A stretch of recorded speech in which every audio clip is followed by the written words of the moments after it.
ये देख रहे हैं कि अपना बच्चों चैप्टर है द ट्राइब्यूट, ये अपन कंटिन्यू कर रहे थे। Please open your text book at page number 121। तो बच्चों आज ये है टुडे वी आर, आज अपना ये जो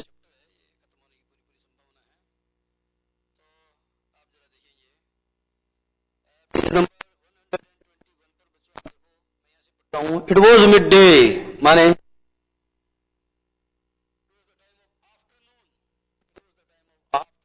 तो बच्चों इसका मतलब समझ गया। इट वॉज मिड डे यानी कि दोपहर का समय था, दोपहर। इसको आप कह सकते हैं मिड डे के लिए दूसरा शब्द आता है मध्य प्लस अहन, मध्याह्न। तो ये मध्याह्न था, ये मध्याह्न की वेला थी, ये मध्याह्न का समय था। इट वॉज मिड डे, यही कह सकते हैं ये दोपहर। ठीक है बच्चों, दो पैर होते हैं, तीन पैर होते हैं, चार पैर होते हैं, चार पैर होते हैं पूरे दिन में। ठीक है, तो इट वॉज मिड डे अर्थात दोपहर का समय था। 7 or 8 पीपल यानी कोई 7-8 आदमी। 7 or 8 पीपल का मतलब होता है कोई 7-8 आदमी had gathered माने आकर के इकट्ठे हो गए थे इन आवर कोर्टयार्ड, हमारे कोर्टयार्ड में। कोर्टयार्ड क्या होता है बच्चों? अब आप लोगों की क्या समस्या है? आप लोग समझते हो साहब SEOURT कोर्ट, जरा देखना। कोर्ट यानी होता है बच्चों अदालत। हिंदी में बोले तो कहते हैं इसको न्यायालय। न्याय का आलय होता है ना बच्चों, वो न्यायालय होता है। हालांकि न्यायालय में क्या नहीं होता? न्याय बिल्कुल नहीं होता। ठीक है ना, इसीलिए वो तारा प्रकाश जोशी कविता में लिखता नहीं है क्या, न्यायालय में दया मांगने जब भी कोई कर फैलाए, ऐसा लगे कसाई घर में बकरे की मां खीर बनाए। तो यहां तो कोर्ट है, कोर्ट का मतलब बच्चों क्या बताया आपको? न्यायालय। ठीक है, एक मीनिंग तो इसका ये हुआ। एक बच्चों आप जैसे खेल वगैरह खेलते हो तो आपने कभी एक शब्द सुना होगा टेनिस कोर्ट। तो ये जो कोर्ट शब्द है बच्चों, इसका दूसरा मीनिंग क्या निकलेगा जरा बताना। टेनिस कोर्ट, तो उसके लिए जो टेनिस का जो मैदान आप बनाते हो, फील्ड जो आप बनाते हो, उसको टेनिस कोर्ट कहते हैं। तो ये कोर्ट हो गया साहब, ये मैदान हो गया। ठीक है, वैसे तो मैदान का मतलब ग्राउंड होता है, बट लेकिन बच्चों क्या होता है, टेनिस के लिए आप क्या करते हो कि जो ग्राउंड है उसको एक पर्टिकुलर नाम देते हो और आप उसको बोलते हो टेनिस कोर्ट। क्लियर? ओके। एक होता है बच्चों कोर्ट। कोर्ट में जब आप ING जोड़ोगे तो आप कहोगे सर ING कैसे जुड़ेगा? तो नाउन है, ये सच है। जैसे एक बॉय एक नाउन है तो बॉय में ING कैसे जुड़ेगा? बोइंग, बोइंग तो होगा ही नहीं। उसी तरीके से मैन तो मैनिंग कभी होगा ही नहीं, गर्ल गर्लिंग कभी होगा ही नहीं। परंतु बच्चों आपने देखा होगा शॉप एक शब्द है, शॉप यानी दुकान होता है, लेकिन इसमें ING जुड़ता है। तो कब जुड़ता है? जब शॉप बच्चों कौन सा मीनिंग देता है? शॉप यानी दुकान होता है एक, तो एक होता है शॉप यानी खरीदारी करना। तो जब आप खरीद फरोख्त करते हैं तो वो भी शॉपिंग कहलाती है। ठीक है, खरीद फरोख्त करते हो तो क्रिया के सेंस में भी इसका प्रयोग होता है। जैसे वाटर, तो बच्चों आप जानते हो वाटर तो पानी है, पानी में बताओ ING कैसे जुड़ेगा? लेकिन आप ऐसे बोलते नहीं I am watering the plants in the garden, मैं गार्डन में क्या कर रहा हूं, पौधों को पानी दे रहा हूं। तो वाटर यानी पानी देना भी होता है। तो जब आप इसका प्रयोग करते हो in the supply, in the sense of the supply of water, जब आप पानी की पूर्ति के अर्थ में इसका प्रयोग करते हो बच्चों, तो आप इसमें ING जोड़ते हो। तो कोर्ट का मतलब कोर्ट में ING जुड़ता है, कोर्टिंग। ये कोर्टिंग क्या है? तो कोर्ट में जब ING जोड़ोगे तो उसका मीनिंग चेंज हो जाएगा। कोर्ट यानी होता है बच्चों प्रेम करना। ठीक है, तो शेर और शेरनी है ना, तो प्रेम करते हैं, तो उसको आप क्या बोलते हो बच्चों? कोर्टिंग कहते हो। तो ये इसका मीनिंग बच्चों प्रेम करना भी होता है। ठीक है, जैसे डेट है, आप जानते हो डेट इन द तारीख होता है, डेटिंग पे डेट करते हैं एक दूसरे को, है ना, तो वो उस सेंस में क्या उसका मीनिंग बदल जाता है। ठीक है, तब वो कौन सा अर्थ देता है? क्रिया का अर्थ देता है। ठीक है, तो बच्चों आपने देखा। अब आपका सवाल था कि कोर्ट यार्ड, अब कोर्ट और ये हो गया यार्ड। अब यार्ड तो आप जानते हो क्या होता है? जैसे बच्चों जंक यार्ड, जंक यार्ड का मतलब होता है कबाड़ खाना। जरा देखना, ये शब्द है जंक यार्ड। तो यार्ड यानी होता है खाना, कबाड़ खाना, जैसे दवा खाना। तो कहने का मतलब बच्चों ये जो है इसको हिंदी में बोलते हैं अपन कबाड़ खाना। क्या बोलते हैं? कबाड़ खाना। तो यार्ड का मतलब समझ में आ गया ना आपके? तो यार्ड यानी बच्चों हिंदी में कहो तो इसको दालान या आंगन भी है ना। तो ये जो शब्द है ना कोर्ट यार्ड, इसका मतलब होता है दालान या आंगन। कोर्ट यार्ड का मतलब होता है बच्चों दालान अथवा आंगन अथवा प्रांगण, ऐसे बोलते हैं आप। ठीक है, तो आपके घर में अगर बंटवारा होगा तो अड़ोस पड़ोस से 2-4 आदमी पंच पटेल आएंगे और वो क्या करेंगे? उनकी मौजूदगी में क्या होगा बच्चों? आपका बंटवारा होगा। तो देखो क्या लिखा है, सेंटेंस है बच्चों, क्या लिखा है जरा देखो।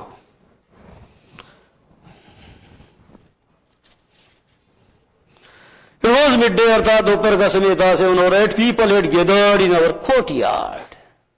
कोई 7-8 आदमी हमारे आंगन में या हमारे दालान में या हमारी गुवाड़ी में आकर के बेड़े हो गए थे, इकट्ठे हो गए थे।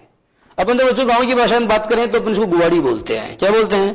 तो हमारी जो गुवाड़ी है उसके अंदर आकर के जो अड़ोस पड़ोस के 10-5 आदमी आगे इकट्ठे हो गए थे। क्यों हो गए थे? टू सुपरवाइज द डिवीजन, बंटवारे का पर्यवेक्षण करने के लिए। To monitor, to supervise the division, यानी बच्चों टू सुपरवाइज द पार्टीशन, कि कहीं कोई पक्षपात तो नहीं कर रहा है, कहीं किसी के साथ अन्याय तो नहीं हो रहा है। तो इस प्रकार से बंटवारा जो बच्चों उसके साक्षी बनने के लिए, in order to witness that scene, उस दृश्य को विटनेस करने के लिए, उस दृश्य के साक्षी बनने के लिए और जो थोड़ी पटलाई करने के लिए वो लोग आ गए थे।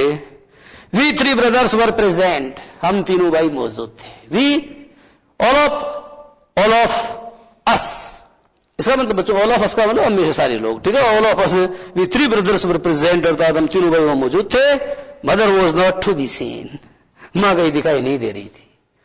क्योंकि बच्चों जब घर का बंटवारा होता है तो दृश्य माता के लिए देखना बड़ा ही दुखद होता है, इसलिए मां जो है आसपास कहीं दिखाई नहीं दे रही थी। Mother was not to be seen anywhere in the vicinity. In the vicinity का मतलब होता है बच्चों नियर बाई। नियर बाई का मतलब इधर उधर मां कहीं भी जो है दृष्टिगोचर नहीं हो रही थी।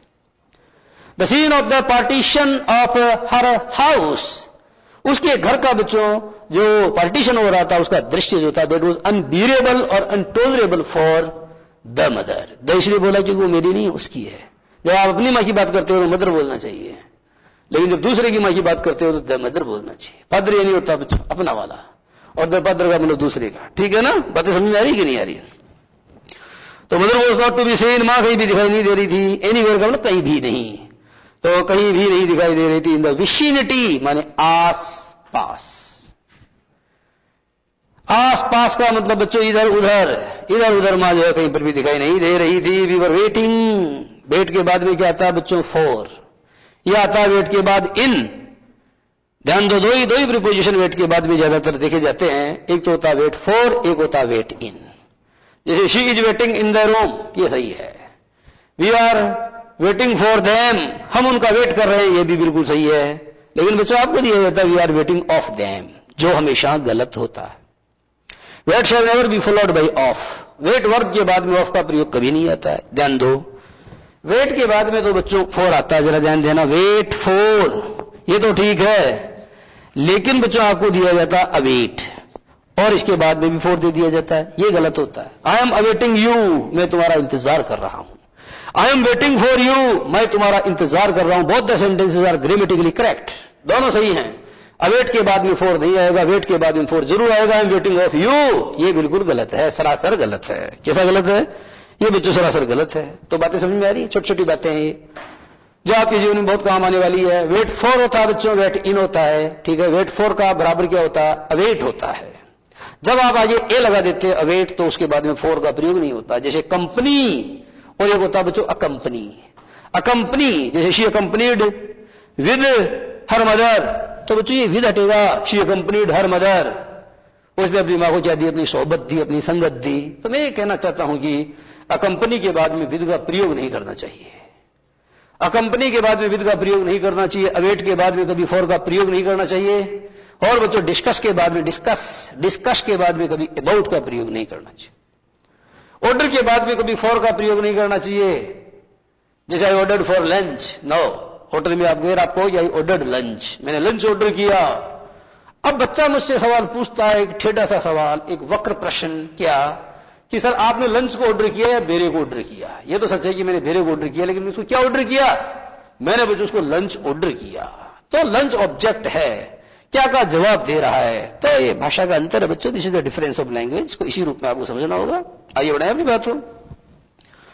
We were waiting for the final separation, we were waiting for the final partition, we were waiting for the final division. समझ में आ गया क्या? हम अंतिम बंटवारे का इंतजार कर रहे थे, हम अंतिम विभाजन की प्रतीक्षा कर रहे थे। एज इफ मानो ready to slice out, as if ready to slice out the flesh of the domestic body. देखो बच्चों, यहां एक अलंकार है जिसको हिंदी में दोषांग रूपक अलंकार कहते हैं, और मानवीकरण अलंकार भी यहां पर पर्सोनिफिकेशन जिसको इंग्लिश में कहा जाता है वो भी आप देख सकते हैं। तो यहां बच्चों ये बताया गया है कि we were awaiting the separation, we were awaiting the final separation. देखो वेट के बाद फोर नहीं बोला है मैंने। हम फाइनल सेपरेशन अर्थात अंतिम बंटवारे की प्रतीक्षा कर रहे थे, हम अंतिम विभाजन की प्रतीक्षा कर रहे थे। एज इफ यानी होता है बच्चों मानो। ये एजिप का मतलब बच्चों मानो होता है। हिंदी में जहां भी ये मानो आ जाता है वहां कौन सा अलंकार पाया जाता है? उत्प्रेक्षा अलंकार। सो तोड़े पीत पट श्याम सलोने गात, मानो नीलमणि शेल पर आता प्रिय पर भात। अंग्रेजी में नहीं होता है तो घबराने की जरूरत नहीं है। फिर बताया क्यों, क्या फर्क पड़ रहा है बच्चों? काम आ जाएगा ना तुम्हारे, हिंदी में काम आ जाएगा, दिक्कत क्या है? तो एजिफ। दूसरी बात बच्चों इसमें क्या है कि ये जो डोमेस्टिक बॉडी, ध्यान दो, डोमेस्टिक बॉडी का मतलब होता है बच्चों the body of the house, घर रूपी शरीर, गृह रूपी शरीर। तो ऐसा लग रहा था मानो बच्चों कि ये घर एक शरीर की तरह है और पार्टीशन के नाम पर, विभाजन के नाम पर we were ready to slice out each and every part of this. और बच्चों विभाजन के नाम पर हम इस गृह रूपी निकाय, ये बच्चों जो गृह निकाय है, आप जानते हैं बॉडी को हिंदी में क्या बोलते हैं? निकाय। ये बच्चों काया है ना, ये काया ही निकाय होती है, नी से कुछ कोई फर्क नहीं पड़ता है, ठीक है? तो जो गृह रूपी निकाय है, हम इसके अंग प्रत्यंग को बच्चों विभाजन के नाम पर क्या कर रहे थे? स्लाइस आउट का मतलब जानते हो? स्लाइस आउट का एक एक फांक। जैसे मान लो आपकी नारंगी निकाली, आपने नारंगी की एक एक फांक आप बाहर करते हो, तो उसी प्रकार से हम इसका जो एक एक अंग है बच्चों उसको फांकों की तरह क्या करने वाले थे? हम उसको अलग अलग करने वाले थे। We were waiting for the final separation, हम अंतिम बंटवारे का इंतजार कर रहे थे। As if ready, as if we all were ready, मानो हम सब तत्पर थे, तैयार थे। To slice out the flesh, यानी बच्चों इसका जो मांस है, फ्लेश यानी होता है मांस, to slice out the flesh of the domestic body, अर्थात ऐसा लग रहा था मानो ये जो गृह रूपी निकाय है, इसके मांस के जो लोथड़े हैं उनको हम क्या कर रहे थे? स्लाइस आउट, अर्थात उनकी एक एक फांक बाहर निकाल करके हम पाती पाती जो है उनको बांट लेना चाहते थे। Which our parents had nourished. और बच्चों ध्यान दो, ये जो घर रूपी निकाय है इसमें एक एक तिनका जोड़ करके, ठीक है, मैंने तिनका जोड़ जोड़ करके जो सुंदर नीड़ बनाया था। तो ये जो घर रूपी घोंसला है, ये घर रूपी जो निकाय है बच्चों, ये एक एक तिनका जोड़ जोड़ करके बड़े प्यार से हमारे माता पिताओं के द्वारा इसको पल्लवित किया गया था, इसको पोषित किया गया था, इसको बनाया गया था। तो वह घोंसला जो इतने प्यार से, जो हमारे माता और पिता के प्रेम की निशानी था, उस बच्चों उस घर रूपी घोंसले का एक एक तिनका जो हम क्या करने वाले थे? अलग करने वाले थे। हम उसका एक एक तिनका अलग करने वाले थे। तो जरा देखना, which our parents had nourished, जिसको हमारे माता पिताओं ने बहुत सार संभाल करके बढ़ाया था, since the day of their marriage, अर्थात उनके विवाह के दिन से ही।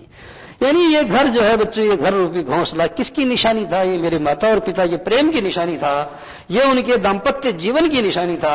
और जिस दिन से वो दोनों दाम्पत्य जीवन में बंधे थे, उसी दिन से उन्होंने एक एक दिन का जोड़ जोड़ करके इस घर रूपी घोंसले का निर्माण किया था, इसको सार संभाल करके रखा था। और आज हम उनकी तीनों औलादें क्या कर रही थी? हम बच्चों उस घर को जो है उसका तिनका तिनका हम जो है चकनाचूर करने वाले थे। बंटवारा एक आंधी है, इस बंटवारे की आंधी भी इस घोंसले को क्या हो जाना? चकनाचूर हो जाना। एंड देन, और फिर बच्चों वी वुड रन अवे, और फिर हम क्या भागे? क्या लेके? मैं अपनी पाती का जो है इस ग्रह रूपी ये जो घर रूपी शरीर है, इसमें मेरी पाती का मांस लेके मैं उधर भागा, मेरा भाई उधर भागा, मेरा दूसरा भाई उधर भागा। And then we would run away, और बच्चों उसके बाद में हम भागे इन 3 डिफरेंट डायरेक्शंस, अर्थात 3 अलग अलग दिशाओं में। क्लचिंग माने बच्चों पकड़ते हुए, पीस ऑफ ईच, यानी हम तीनों उसका एक एक टुकड़ा जकड़ कर पकड़े हुए, हम तीनों उस मांस का एक एक टुकड़ा जकड़ करके पकड़े हुए। उसके बाद में जो हम तीनों अलग अलग दिशाओं में जो है भागने वाले थे। तो ऑल हाउस होल्ड आर्टिकल्स वर हीप्ड, घर के तमाम सामान। ध्यान दो बच्चों, all the house hold article यानी क्या होता है? आर्टिकल का मतलब जैसे पत्रकारिता के अर्थ में होता है, साहब उसने आर्टिकल लिखा तो लेख होता है। संविधान के क्षेत्र में आर्टिकल बच्चों विभिन्न धाराएं वगैरह जो होती है उनको आर्टिकल कहते हैं। संविधान का फला आर्टिकल, रेडी का आर्टिकल। हम ग्रामर में आपको आर्टिकल पढ़ाते हैं, वो अग्र शब्द होते हैं जिनका प्रयोग नाउन के पहले किया जाता है। नो नाउन नो आर्टिकल, ठीक है। और बच्चों आर्टिकल का मतलब साथ जो सामान होता है, तो यह बताया गया all the house hold articles, यानी घर का तमाम साजो सामान वर हीप्ड माने उसका ढेर लगा दिया गया इन द फैमिली कोर्टयार्ड यानी परिवार की गुवाड़ी में। घर का जितना भी तामझाम था उस तमाम तामझाम को एक ढेर के रूप में लाकर के बच्चों उन सब का एक ढेर जो उन सबका ढेर क्या कर दिया बच्चों, बिल्कुल गुवाड़ी के बीचों बीच क्या कर दिया हमने उसका ढेर लगा दिया ताकि सब पंच पटेल देख सके कि घर में इतना माल है और इस माल का जो है बंटवारा इस तरीके से करना है, किसी के साथ में कोई भेदभाव नहीं करना है। There were to be divided, these were to be divided into 3 parts. ध्यान दो बच्चों, डिवाइड इनटू पार्ट्स होता है, डिवाइड इन हाफ होता है। डिवाइड के बाद बच्चों अगर हाफ आ रहा तो डिवाइड इन हाफ होगा, लेकिन डिवाइड के बाद यदि पार्ट्स आएगा तो आपको डिवाइड इनटू पार्ट्स का प्रयोग करना चाहिए। वजह क्या है? इनटू का प्रयोग बच्चों पूर्ण परिवर्तन के सेंस में किया जाता है, जैसे आइस मेल्ट्स इनटू वाटर, यानी जो बर्फ होती है बच्चों में पानी में पिघलती है, पूर्ण परिवर्तन होता है। Translate this passage into Hindi, इस पैसेज को हिंदी में अनुवाद करो तो अंग्रेजी से आप हिंदी में करोगे तो आमूलचूल परिवर्तन होगा ना, इसलिए इनटू का प्रयोग होगा। समझ में आ रहा है? इनटू का प्रयोग किस अर्थ में किया जाता है? एक तो बच्चों बाहर से अंदर की ओर आता है, कोई गति के साथ आता है तो इनटू आता है, और जब किसी चीज में पूर्ण परिवर्तन होता है तब भी आप इनटू का प्रयोग करते हो। आगे बात समझ में कि नहीं है? All the household articles were heaped in the family courtyard, यानी घर का तमाम साजो सामान या घर का जितना भी जो सामान शट्या था वह सारा घर की गुवाड़ी के अंदर ला करके रख दिया गया। These were to be divided into 3 parts, और बच्चों सारे तामझाम को 3 भागों में बांटा जाना था। All the small things of the house, घर की सब छोटी छोटी चीजें। All the small things of the house, घर की छोटी छोटी चीजें। किसान के घर में क्या मिलेगा बच्चों? खुरपी मिलेगी, कुदाली मिलेगी, और क्या मिलेगा? और बच्चों बासा मिलेगा, है ना, ये सब चीजें हैं। तो all the small things of the house, यानी घर की सब छोटी छोटी चीजें, ऑलमोस्ट एवरीथिंग, लगभग सब मूवेबल, यानी बच्चों सभी लगभग सभी चल वस्तुएं। स्टार्टिंग फ्रॉम द लेडल्स, लगभग सभी चल वस्तुएं जिनमें क्या शामिल थी बच्चों? जिसमें घर की लेडल्स का मतलब करछियां शामिल थी। करछियां होती है कि नहीं होती है? तो करछी से आप क्या करते हो? जानते हो? चूल्हे के अंदर करछी होती है, जानते भी हो कि नहीं जानते हो? हालांकि मुझे सुनने वाले बच्चे ज्यादातर गांव के जानते होंगे। स्टार्टिंग फ्रॉम द लेडल्स, तो बच्चों ये सामान कहां से शुरू था? इस सामान के अंदर बच्चों करछियों से लेकर के made out of coconut shells, जो किससे बनी थी? जो बच्चों कोकोनट शेल का मतलब होता है जो नारियल के छिलकों से बनी थी। SHELL शेल यानी छिलका या कवच होता है, जैसे EGG एग शेल यानी अंडे का कवच, अंड कवच। तो अंडा होता है, सफेद जक होता है, उसके अंदर पानी होता है, तो जो ऊपर वाला पार्ट होता है बच्चों उसको आप एग शेल या अंड कवच कहते हैं। तो starting from the ladles made out of coconut shells, इसका मतलब बच्चों नारियल के छिलकों से बनी करछियों से लेकर के एंड बांबू, यानी नारियल के छिलकों और बांबू यानी बांस, नारियल के छिलकों और बांबू से बनी करछियों से लेकर के टू द लिटिल बॉक्स, वो छोटी सी डिब्बी तक भी बच्चों शामिल थी जिसको घर में ला करके रखा गया। वेयर, ठीक है बच्चों, तो इसमें बताया गया कि वेयर का मतलब in which father used to keep his betels, जिसमें पिताजी क्या रखा करते थे? जिसमें पिताजी अपना पान रखा करते थे। पान खाते थे पिताजी, तो बीटल यानी बच्चों पान होता है। जरा ध्यान दो, 2 शब्द बताऊंगा आपको तो आपका दिमाग जो है बिल्कुल सही हो जाएगा। ये बच्चों बीटल है, BEETLE, ध्यान दो। बीटल यानी होता है भंवरा, ठीक है, भंवरा होता है ना, भंवरे ने खिलाया फूल, ये वाला भंवरा। और एक है बच्चों BETEL, बीटल। इस बीटल का माने क्या होता है? इसका मतलब होता है बच्चों नागरबेल का पान, क्योंकि ऐसा है आपको नीम के पत्ते दे दे खाने के लिए थोड़ी खाओगे आप, हालांकि बहुत अच्छी चीज है, खा लेनी चाहिए। पर पत्ते बच्चों पान अपन किसका खाते हैं? नागरबेल का खाते हैं, जिसको शुद्ध हिंदी में बोलते हैं तांबूल। पंडित जी महाराज बोलते हैं, शादी वगैरह कराते हैं, पूजा कराते हैं, तांबूलम समर्पयामि, यानी तांबूल को क्या कर दो? चढ़ा दो। तो इस क्रम में बच्चों अपनी बात जारी रहेगी, परंतु इससे पहले हम लेंगे 2 मिनट का ब्रेक।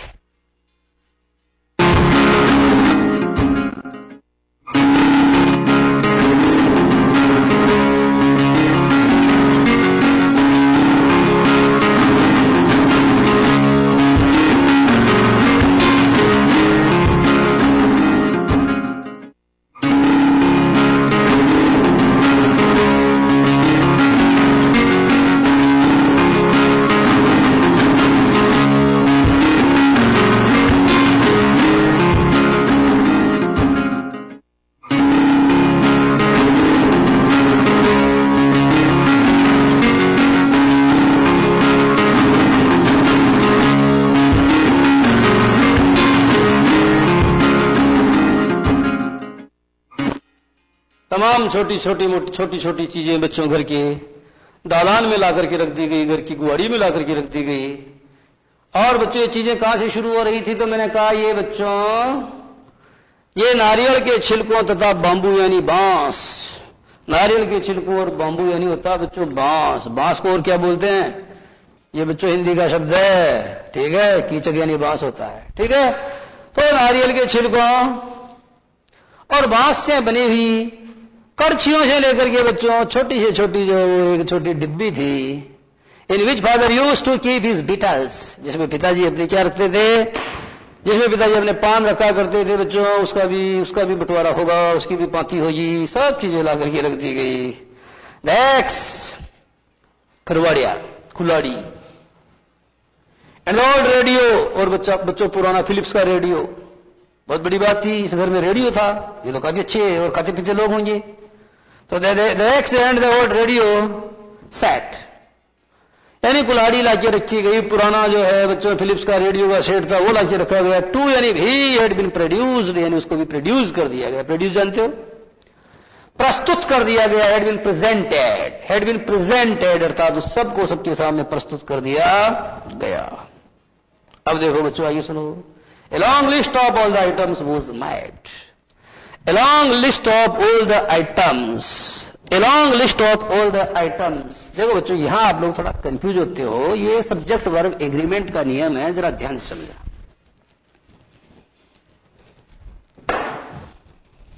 सेंटेंस बच्चों यूं है, ए लॉन्ग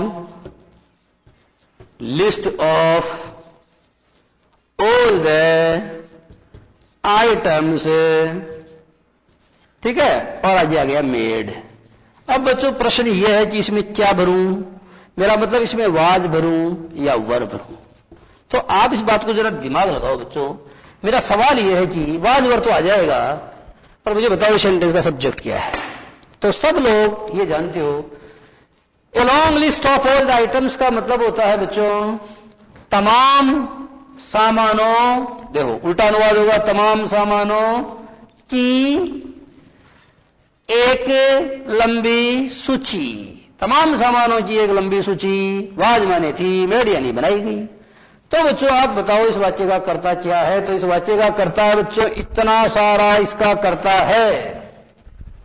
जब किसी सेंटेंस का सब्जेक्ट बच्चों बड़ा होता है, उसमें एक से ज्यादा शब्द होते हैं, तो आप उसको क्या बोलते हैं? जरा आप देखना बच्चों, a long list of all the items, इतना बड़ा ही। तो बच्चों there are so many words, कई शब्द हैं, तो आप इसको कह सकते हो ग्रुप ऑफ वर्ड्स। क्या कह सकते हो? इसको एक शब्दों का समूह कह सकते हो। और ये शब्दों का समूह ऐसा बच्चों जिसमें क्रिया नहीं है, इसलिए इसको क्या कहोगे? फ्रेज कहोगे। और चूंकि इसका प्रयोग सब्जेक्ट के स्थान पर यानी नाउन के स्थान पर हुआ, इसलिए इसको नाउन फ्रेज कहोगे। एक बात तो ये। दूसरे बच्चों आपसे सवाल पूछा जाएगा कि बताओ इसके अंदर सब्जेक्ट क्या है? तो मैंने कहा पूरा सब्जेक्ट है। अब प्रश्न ये है कि इसमें रियल सब्जेक्ट क्या है? तो बच्चों ए लॉन्ग लिस्ट, ये बच्चों ये रियल सब्जेक्ट है। और ये ए लॉन्ग इसका विशेषण है, इसको प्री मॉडिफायर कहते हैं बच्चों। क्या बोलते हैं इसको? जरा बताना। प्री मॉडिफायर ऐसे एडजेक्टिव्स होते हैं which are placed before the subject in order to modify और क्वालिफाई दैट। आ गई समझ में? प्री मॉडिफायर बच्चों ऐसे शब्द होते हैं जिनका प्रयोग किसी नाउन के पहले किया जाता है, उसको मॉडिफाई करने के लिए, उसको क्वालिफाई करने के लिए, उसकी विशेषता बताने के लिए। बात समझ में आ गई है? आगे देखो, अब बच्चों लिस्ट किसकी है? ऑफ ऑल द आइटम्स, तमाम आइटम्स की। ये पीछे से इसकी विशेषता बता रहा है बच्चों, तो ये क्या हो जाएगा? पोस्ट मॉडिफायर हो जाएगा। जानते हो मोबाइल में चलता है कि नहीं चलता? प्रीपेड और पोस्ट पेड। तो बच्चों प्री यानी पहले होता है और पोस्ट यानी उत्तर या बाद में होता है। क्लियर हो गया है? तो ये बच्चों क्या पूर्व विशेषण हो गया और ये क्या उत्तर विशेषण हो गया, विशेषणोत्तर अर्थात ये बाद वाला विशेषण हो गया। ठीक है। अब बच्चों क्रिया इसके आधार पर है कि ये जो रियल सब्जेक्ट है ना, ये और कुछ नहीं है बच्चों, ये तो गहना है। जैसे हमारा शरीर है तो सब कुछ है अपनी जगह, लेकिन अंदर तो क्या आत्मा है, वो इंपॉर्टेंट है, वो नहीं है तो फिर सब बेकार है। उसी तरीके से बच्चों ये शब्द अगर हटा दिया जाए तो ये सेंटेंस पूरा बेकार है। तो मेरा कहने का मतलब ये बच्चों यहाँ रियल सब्जेक्ट है, चूंकि ये एक वचन है इसलिए ये नहीं बल्कि ये आना चाहिए। बोलो समझ आ गया क्या? इस प्रकार की बनावट को बच्चों हम क्या बोलते हैं? ध्यान दो, अलोंग लिस्ट। ये जो बच्चों लिस्ट शब्द है ना, और ये ऑफ ऑल द आइटम्स, ये बच्चों ये पेरेंट वर्ड है और इसी के साथ इसका यूज हुआ है, इसलिए इस प्रकार की बनावट को आप बोलते हो पैरेंथेटिकल एक्सप्रेशन। इस प्रकार की बनावट को अंग्रेजी में क्या बोला जाता है? पैरेंथेटिकल एक्सप्रेशन बोला जाता है। अब मैं आगे अपनी बात को बढ़ाता हूं। The ex and the old radio set too, माने गुलाबी और पुराना रेडियो सेट तक, यानी रेडियो सेट भी हैड बीन प्रोड्यूस्ड, माने वहां लाकर के प्रस्तुत कर दिया गया, उपस्थित कर दिया गया। Long list of all the items was made, यानी तमाम सामानों की एक बहुत बड़ी फहरिस्त, तमाम सामानों की एक बहुत बड़ी फहरिस्त या सूची बनाई गई। Nothing was spared, nothing was spared, यानी कुछ भी नहीं छोड़ा गया। ध्यान दो, नथिंग से अगर कोई सेंटेंस शुरू होता है बच्चों, तो नथिंग अपने बाद में क्या लेगा? सिंगुलर वर्ब लेगा। नथिंग वॉज, नथिंग इज, ठीक है, इस तरीके से आप बोलते हो। तो नथिंग वॉज स्पेयर्ड, कुछ नहीं छोड़ा गया। नाइदर द डिंकी, डिंकी भी नहीं छोड़ी गई। अब आप पूछोगे साहब डिंकी क्या है? तो बच्चों ब्रैकेट में समझाया, वुडन राइस क्रशर, माने चावल कूटने की लकड़ी की मूसड़ी होती है, उसको डिंकी कहते हैं। इधर नहीं चलती बच्चों, उड़ीसा का पार्ट है। पूर्वी भारत के अंदर क्या होता है? चावल कूटने के लिए क्या होता है? एक चावल कूटने के लिए लकड़ी की मूसड़ी होती है और उसको आप उसको कहते हैं डिंकी। तो neither the dinky nor the little figures of the family idols. मजे की बात सुनो, कुछ नहीं छोड़ा गया, यहां तक कि लकड़ी से बनी हुई चावल कूटने की डिंकी नहीं छोड़ी गई और देवताओं की तस्वीरें नहीं छोड़ी गई, उनकी भी पाती हुई। ये भगवान, ये फलाने लिंगराज भगवान की मूर्ति है, ये फलांडी का भगवान की मूर्ति है। तो मूर्ति ऐसा एक तरह से एक तू लेगा और एक मैं लूंगा, इस तरीके से मूर्तियों का भी क्या हुआ बच्चों? विभाजन हुआ। नॉर द लिटिल फिगर्स, छोटी छोटी मूर्तियां भी नहीं छोड़ी गई, है ना, ऑफ द फैमिली आइडल्स। इसका मतलब बच्चों जो फैमिली आइडल हैं, अर्थात जो मूर्तियों की छोटी छोटी तस्वीरें हैं, जो परिवार की जो आइडल हैं, उनकी जो फिगर्स अर्थात उनकी जो मूर्तियां, उनको भी नहीं छोड़ा गया। जो परिवार के जो आराध्य देवता हैं, आइडल माने जो परिवार के आराध्य, जो साध्य देवता, इष्ट देवता है, उनकी मूर्तियों को भी नहीं छोड़ा गया। हाई साहब my elder brother rise, high साहब माई एल्डर ब्रदर राइज। बच्चों मैंने अपने बड़े भाई को उठते हुए देखा। ये मजे की बात है बच्चों, ये सेंटेंस थोड़ा स्पेशल होता है कि जिस सेंटेंस में बच्चों सा आ जाता है ना, सा यानी सी वगैरह, तो आगे बच्चों जो वर्ब आती है राइज, वो राइज ही आएगी, उसमें आईएनजी का प्रयोग नहीं किया जाता है। ऐसे हियर भी होती है, जैसे I heard her start the car, मैंने उसको कार को स्टार्ट करते हुए देखा। And I saw my elder brother rise, अर्थात मैंने अपने बड़े भाई को उठते हुए देखा। उनको बड़ा थोड़ा दुख हुआ होगा, वो उठे और इतने ईमानदार थे कि उनके हाथ में उन्होंने क्या पहनी हुई थी? रिस्ट वॉच पहनी हुई थी, उसको भी निकाल के उन्होंने काट रखा, उस ढेर के ऊपर लाकर रखा। He stopped for a moment, एक पल के लिए, आप पल भर के लिए वो ठहर गए। Near the pile, near the heap, जानते हो हीप यानी क्या होता है? ढेर। तो जो ढेर है बच्चों ऑफ द थिंग्स, यानी चीजों का जो ढेर है, उसके पास वो पल भर के लिए ठहर गए। एंड अनफास्टन्ड, और बच्चों उन्होंने खोला क्या? द स्ट्रैप, यानी फीता ऑफ हिज रिस्ट वॉच, और उन्होंने अपनी जो कलाई घड़ी है उसका फीता भी खोला। एंड प्लेस्ड इट, और इसको रख दिया, कहां रख दिया बच्चों? ऑन द हीप, अर्थात उसको भी ढेर पर रख दिया, विद अदर थिंग्स, यानी अन्य चीजों के साथ। परहैप्स, यानी शायद a tear trickle down his cheek, शायद आंसू की एक बूंद उनके गालों से नीचे लुढ़क पड़ी थी, जो दूर से चमचमाती हुई मुझे दिखाई दी थी। पर औरों को जो है कहां समय था कि उनके आंसुओं को देखे, उनकी आंसुओं की कदर करे। शायद आंसू की एक बूंद उनके गालों पर से लुढ़क गई थी। विद ए हेवी साई, अर्थात एक गहरी आह भरते हुए ही लेफ्ट द प्लेस, अर्थात वो जगह को छोड़कर चले। एक गहरी आह भरकर वो उस जगह को छोड़कर के चले गए, क्योंकि बच्चों वो जो हृदय विदारक दृश्य था उसको वो भी नहीं देख सकते थे, क्योंकि उनके जो बड़े भाई थे उनकी भूमिका भी किसके समान थी? उस पिताजी के बाद में जो उनकी भूमिका भी पिताजी के समान ही थी, और उन्होंने उस भूमिका को बखूबी निभाया भी। ठीक है बच्चों, आगे जरा देखना। I had often heard him से, देखो बच्चों हर्ड आ रहा है और आगे से आ रहा है, मैंने कहा था ना हर्ड आ रहा है। जैसे I heard her start the car, तो मैंने स्टार्ट बोला था, तो यहां भी बच्चों उसमें से ही नहीं जुड़ेगा। देखो ये दोनों वाक्य बड़े निराले हैं। I had often heard him से, अर्थात मैंने प्राय उनको ये कहते हुए सुना था दैट, क्या कि father had bought him that wrist watch, की पिताजी ने, father had bought that wrist watch for him, अर्थात पिताजी ने उनकी उसके लिए, पिताजी ने जो है उनके लिए, अर्थात अपना जो टिकायत बेटा उसके लिए ये जो रिस्ट वॉच है वो खरीद के उनको दी थी। When he was in 11th class, जब वो 11वीं कक्षा में पढ़ते थे, जब उनके बड़े भाई 11वीं कक्षा में पढ़ते थे, तो एट दैट टाइम उस समय बच्चों क्या हुआ कि पिताजी ने उनके लिए जो उनका सबसे बड़ा टिकायत बेटा था उसके लिए उन्होंने क्या था, वो घड़ी खरीद के दी थी। तो उस घड़ी से उनका बड़ा जुड़ाव था, उस घड़ी से उनका बड़ा लगाव था, उस घड़ी को जो है वो किसी को देना नहीं चाहते थे। ऐसा होता है बच्चों, तो वो चीजें हैं तो उनसे प्यार होता है। But I also remember well परंतु मुझे ये बात भी बखूबी याद है इन माई एमए फाइनल ईयर कि जब एमए फाइनल के अंदर में पढ़ता था और पैसे की कमी पड़ गई थी, तब भाई साहब ने क्या नहीं किया, उस घड़ी को इतना प्यार करते थे लेकिन उन्होंने इसका मोह नहीं किया और किसी के गिरवी रख करके मेरे लिए फीस जुटाई थी उन्होंने।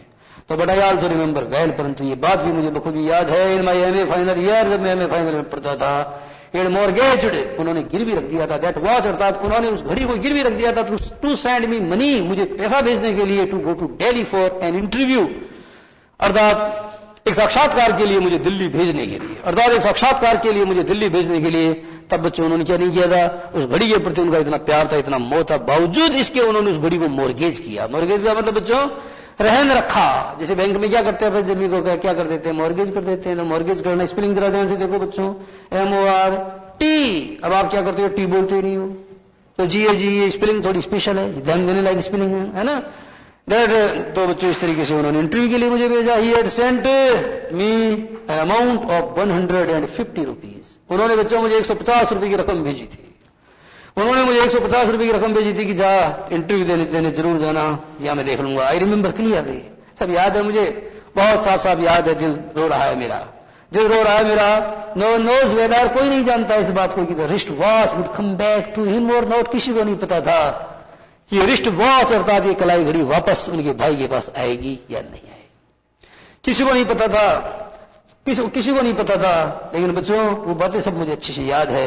एक्शन सीम्ड सिंबॉलिक, उनका एक कार्य जो है प्रतीकात्मक प्रतीत हो रहा था, उनका एक कार्य प्रतीकात्मक प्रतीत हो रहा था। ऑन स्नैपिंग, हाँ बच्चों, जब उन्होंने अपनी कलाई घड़ी को खोल करके उस ढेर के ऊपर रखा, तो बच्चों ये इस बात का प्रतीक था कि उनको इस घर से अब क्या हो गया है, इस घर के प्रति उनका मोह भंग हो गया है। इस घर के प्रति बच्चों उनका मोह भंग हो गया है, क्योंकि उनके जज्बातों को बाकी लोगों ने जरा बिल्कुल भी नहीं समझा। तो नो वन, ये देखो बच्चों, ही एक्शन सीम्ड सिंबॉलिक, अर्थात उनका एक कार्य बच्चों प्रतीकात्मक प्रतीत हो रहा था। उन snapping all is attachment with the past, अर्थात पूरे अतीत के साथ में जो उनका अटैचमेंट जो लगाव था वो सारा का सारा स्नैप हो गया, अर्थात पूरा मोह भंग हो गया। शायद इस बात का प्रतीक था उनके द्वारा उनके हाथ से उनकी जो कलाई घड़ी उसको उतार करके ढेर पर रख देना। वो साइलेंट, मैं शांत था, मैं शांत था क्योंकि मैं कसूरवार था। जो कसूरवार होगा तो क्या करेगा, चुप ही रहेगा। तो आई वो साइलेंट, अर्थात मैं शांत था। My elder sister in law, अर्थात जो मेरी बड़ी भाभी है। एल्डर नहीं बच्चों, यहाँ ओल्डर आना चाहिए। ध्यान दो, एल्डर का प्रयोग तब किया जाता है जब आपके बीच में ब्लड रिलेशन होता है। जैसे I am elder to you, ये गलत है, मुझे कहना चाहिए I am older than you. Older अपने बाद देन लेता है, एल्डर अपने बाद टू लेता है। एल्डर का प्रयोग बच्चों ब्लड रिलेशन में बड़ा होने के सेंस में किया जाता है, जबकि ओल्डर का प्रयोग आयु या एज में बड़ा होने के सेंस में किया जाता है। तो यहां पर ये बिल्कुल गलत प्रयोग है, पर बच्चों तो लेखक महोदय ने किया इसलिए इसमें प्रतिभाग नहीं लगाएंगे, पर ठीक है। तो भाई older sister in law goes in the backyard. Backyard का बताया था आपको, पिछवाड़ा।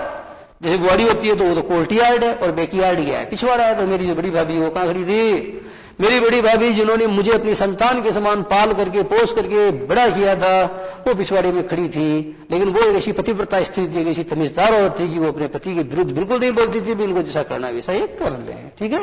ऐसी शरीफ औरत थी वो, तो पढ़ी लिखी नहीं थी, लेकिन उसके बावजूद भी क्या बहुत ही सुसंस्कृत थी, ठीक है।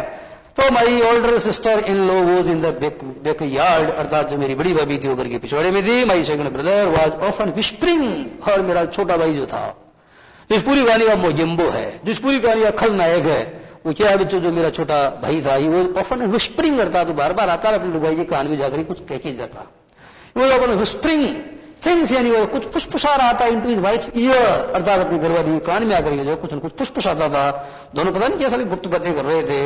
And was there were taking his place, and was there taking his place with us, और बच्चों क्या है, और फिर हमारे पास आकर के बैठ जाता था।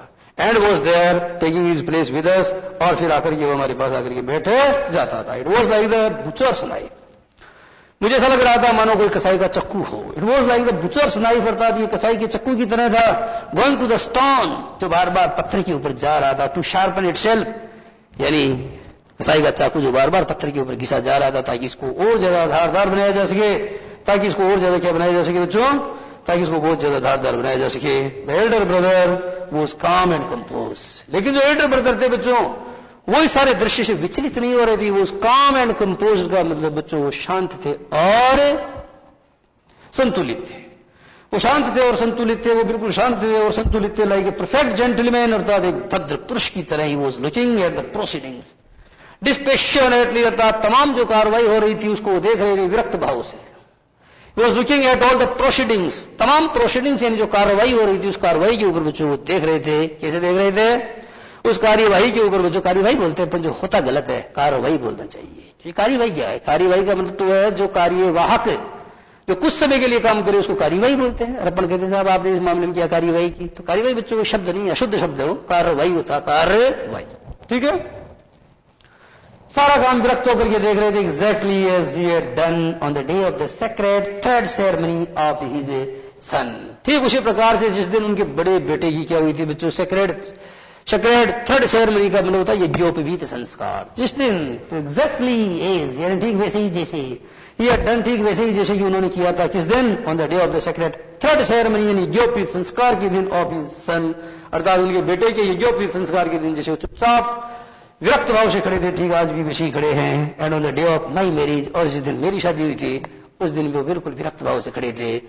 और जिस दिन छोटे इसके बेटे को यज्ञोपवीत किया गया उस दिन भी खड़े थे, आज भी जो इसी रूप में कैसे बिल्कुल शांत और संतुलित भाव से खड़े हुए हैं। It was the same pre occupied, उसका वही पूर्व व्यस्त एंड ग्रेव मैनर और बच्चों गंभीर ढंग था। तो वो क्या लिखा है? It was the same pre occupied यानी पूर्व व्यस्त, एंड ग्रेव माने गंभीर, मैनर माने ढंग, यानी उनका किसका, मेरे बड़े भाई का बच्चों वही पूर्व व्यस्त था, गंभीर ढंग था, उसी ढंग से जो वो खड़े थे। Attending sincerely to his duty, जो बच्चों क्या कर रहे थे, बड़ी निष्ठा के साथ में अपने कर्तव्य का पालन कर रहे थे। while discussing anything with my second brother, यानी मेरे छोटे भाई से जो है किसी भी बात के ऊपर बातचीत करते हुए, he had that same calm and composed voice, उनकी ध्वनि कैसी थी बच्चों? उनकी ध्वनि पहले की तरह काम यानी वही शांत और स्थिर आवाज थी उनकी। Not a sign of disgust and regret, उनके चेहरे के ऊपर बच्चों घृणा और पश्चाताप का एक भी चिन्ह नहीं था।